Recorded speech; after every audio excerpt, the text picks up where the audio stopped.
டாக்டரின் of eclipse. Doctrine of eclipse அப்படிங்கிறது வந்து ஒரு நமக்கு 4 மார்க்காகவும் வர வாய்ப்பு இருக்கு, இல்ல வந்து 7 மார்க்கா கேட்கவும் வாய்ப்பு இருக்கு. 7 மார்க்கா கேட்டாங்க அப்படின்னு நம்ம வந்து நிறைய கேஸ் லாஸ் எழுதுற மாதிரி இருக்கும். 4 மார்க்கா கேட்கறாங்க அப்படிங்கும்போது நம்ம வந்து வாட் இஸ் வாட் சொல்ற மாதிரி இருந்தா கூட போதும். ஸோ இப்போ இந்த கிளாஸ் 4 மார்க் ஆனது அப்படிங்கறதுனால அந்த பேசிஸ்லேயே சொல்றேன். டாக்டர் ஆஃப் எக்லிப்ஸ், இந்த எக்லிப்ஸ்க்கான டேர்ம் வந்து நம்ம தெரிஞ்சுக்கலாம். இந்த எக்லிப்ஸ் அப்படிங்கிறது சூரிய கிரகணம் சந்திர கிரகணம், லூனார் எக்லிப்ஸ் சோலார் எக்லிப்ஸ் அப்படிங்கிற மாதிரி ரெண்டா இருக்கும். ஸோ அந்த எக்லிப்ஸ் வந்து என்ன பண்ணும் அப்படின்னா, ஒன்னா சூரியனை சந்திரன் வந்து பூமியில இருந்து மறைக்கும், இல்லைன்னா சந்திரன் வந்து ஃபுல் அண்ட் ஃபுல்லா மறைஞ்சிருக்கும். அது நம்ம வந்து ஃபுல் பௌர்ணமி ஃபுல் அமாவாசை இதைத்தான் வந்து லூனார் எக்லிப்ஸ் சோலார் எக்லிப்ஸ் அப்படின்னு சொல்லி சொல்றோம்.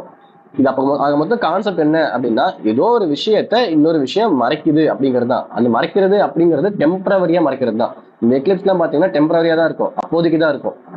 அதுவும் இந்த எக்லிப்ஸ் பொறுத்த வரைக்கும் சில டைம் வந்து கம்ப்ளீட்டா மறைச்சிருக்கும், சில டைம் வந்து பார்ஷலா மறைச்சிருக்கும், சில டைம் லைட்டா மட்டும் மறைச்சிருக்கும்.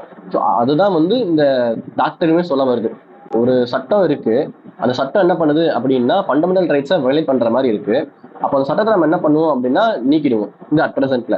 ஆனா கான்ஸ்டியூஷன் எனாக்ட் பண்றது முன்னாடி சில சட்டங்கள்லாம் இருக்கும். அந்த சட்டங்கள் என்ன பண்ணும் அப்படின்னா ஃபண்டமெண்டல் ரைட்ஸை வயலேட் பண்றதுக்கான வாய்ப்புமே இருக்கு. ஸோ அந்த மாதிரி சூழ்நிலையில அந்த சட்டத்தை நம்ம நீக்கிடலாமா அப்படின்னு பார்த்தா அந்த சட்டத்தெல்லாம் நீக்க வேண்டாம். அந்த சட்டத்துல எந்த ப்ரொவிஷன் வந்து ஃபண்டமெண்டல் ரைட்ஸை வந்து வயலேட் பண்ணுதோ அந்த ப்ரொவிஷனை மட்டும் மறைச்சு வைப்போம். மறைச்சு வச்சுட்டு அடுத்த ரிமைனிங் ப்ரொவிஷன்ஸை கண்டினியூ பண்ணுவோம். ஒரு வேளை நம்ம ஸ்டேட் லெஜிஸ்லேச்சர் வந்து அந்த சட்டத்தை வந்து நீக்கினாங்க அப்படின்னா ஃபைன், அப்படி இல்லைன்னா கான்ஸ்டியூஷன்ல ஃபண்டமெண்டல் ரைட்ஸே அமெண்ட் பண்றாங்கன்னா அப்படியும் ஃபைன் அப்படின்னு சொல்லிட்டு சொல்றதுதான் இந்த டாக்டரின் ஆஃப் எக்லிப்ஸ் அப்படிங்கிறது. இதை யாரு டிசைட் பண்றாங்க அப்படின்னா ஜுடிஷியரி டிசைட் பண்றாங்க.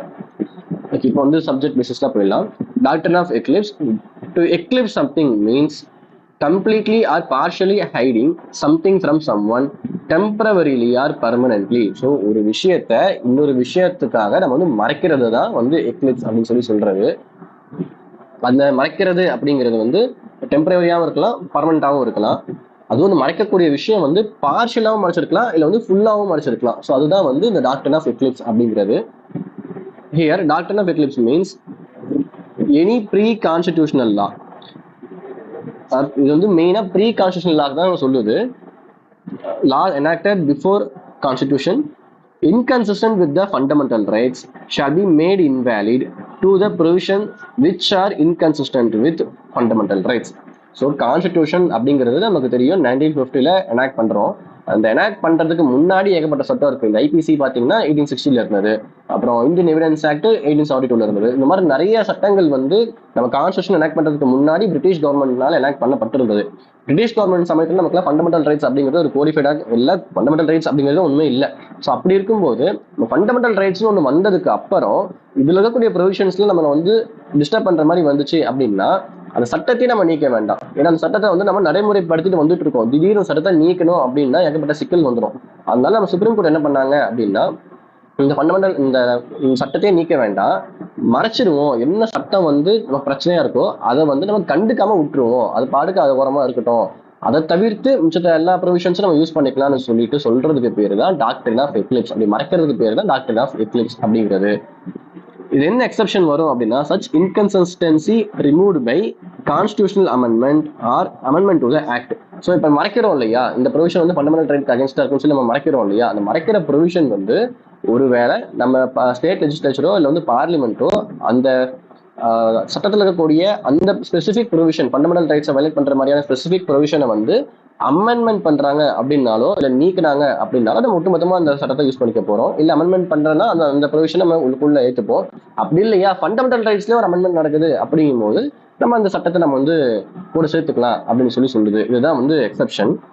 இந்த ப்ரொவிஷன் வந்து நமக்கு எங்க இருக்கு அப்படின்னு பாத்தீங்கன்னா ஆர்டிகல் 13 கிளாஸ் 1ல இருக்கு. ஸோ கிளாஸ் 1ல தான் என்ன சொல்லும் அப்படின்னா laws inconsistent with or in derogation of the fundamental rights அப்படின்னு சொல்லிட்டு ஆர்டிகல் 13. அதுல கிளாஸ் 1 என்ன சொல்லுதுன்னா pre constitutional law inconsistent with fundamental right to the extent inconsistency to the extent it is void அப்படின்னு சொல்லுது. ஸோ என்ன ப்ரொவிஷன் மிஸ்டேக்கோ என்ன provision வந்து ஃபண்டமெண்டல் வயலேட் ஆகுதோ அதை மட்டும் நம்ம நீக்கிட்டா போதும். ஒட்டுமொத்தமா அந்த சட்டமே நமக்கு வேண்டாம் அப்படின்னு சொல்லக்கூடாது. அது ப்ரீ கான்ஸ்டிடியூஷனல் லாவா இருந்துச்சு அப்படின்னா அப்படின்னு சொல்லிட்டு இந்த ஆர்டிகல் 13ல சொல்லுது. இதுக்கு 2 கேஸ் சொல்றாங்க.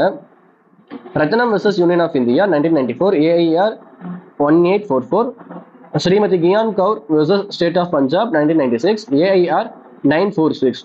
இந்த 2 கேஸ்ல என்ன சொல்றாங்க அப்படின்னா முதல்ல இந்த ரத்னம் கேஸ்ல நமக்கு ஆர்டிகல் 21 மூலியமா ரைட் டு லைஃப் இருக்கு.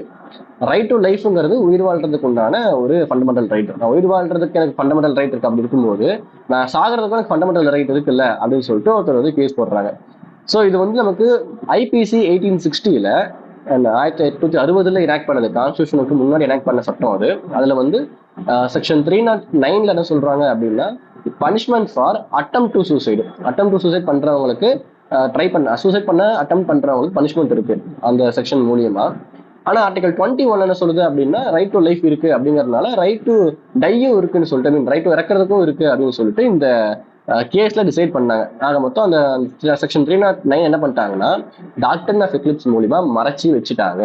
இல்ல இது வந்து ஃபண்டமெண்டல் ரைட்டை வயலேட் பண்ணுது, அதனால வந்து இது வந்து வேண்டாம்னு அவங்க சொல்லல, கைப்படி மறைச்சிட்டாங்க, எக்லிப்ஸ் பண்ற மாதிரி மறைச்சிட்டாங்க.